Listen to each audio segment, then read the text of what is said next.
My name is Peter Maguire. In 1997, I created and launched jazz clubs worldwide. The past year or so has been something of an existential crisis for the jazz scene worldwide. Upside or downside, it has, however, provided space and time for reflection. Jazz, My Life, is a non-sequential series of my own personal recollection and thoughts about my own lifelong immersion in the world of jazz. If you feel inclined to do so, please click on the subscribe button and the notification Saxman icon. I was in New York staying in a hotel near Times Square. Not strictly musical business, I was there for other reasons. But needless to say, I tried to combine music with other things, and so amongst other things, I went to the Village Vanguard, took part in the after hours jam at the Blue Note, one or two bars nearby Times Square where there was music on, etc., etc. Anyway, there was a kind of what's on in New York. We're talking about the early 1990s, and my eyes alighted upon a jam session at JC's Jazz and Blues Club, New Jersey. I had at that time only a very sketchy idea of the geography of this particular area, but anyway, decided to go. So, trombone in hand, I get in a taxi and say to the taxi driver, I want to go to New Jersey gave him the address, as it were. I'm not sure whether many New York taxi drivers actually were familiar with the territory on the other side of the river, but anyway, we start off, we pay the toll, or he pays the toll on the bridge, and over we go. And it was fairly dark at that time. It was kind of obvious that the guy was completely lost. I remember at one point we actually were going along the side of what looked like some kind of an airport.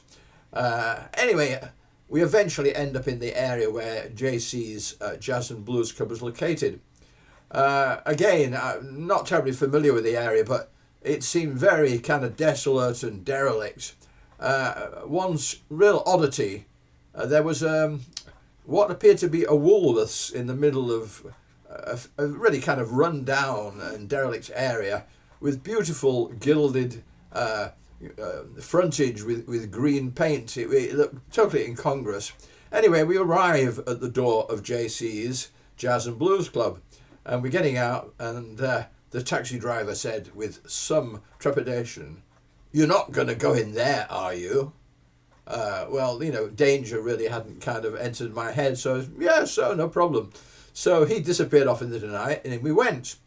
It was a good session. If I remember, there was a Hammond organ and some good musicians, a couple of singers. It was very pleasant. And JC, I assume it was JC, was really quite happy that, in fact, somebody from Europe had actually taken the trouble to actually come over and visit his jam session. So we had a pleasant evening.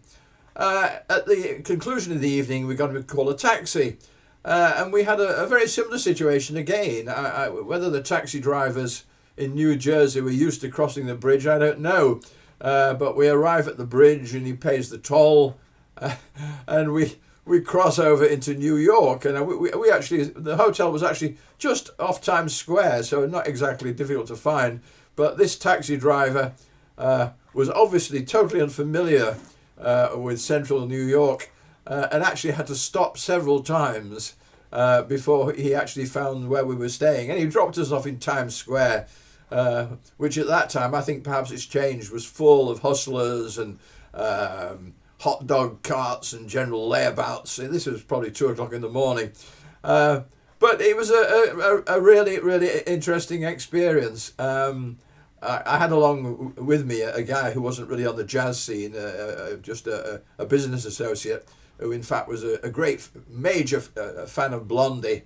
And at some point in the week, he in fact went to a Blondie gig somewhere, which apparently was in an unkept, overheated basement without a fire escape, but he enjoyed it. Anyway, it was quite a little adventure, and gave me some insight into the modus operandi of taxi drivers on both sides of the river.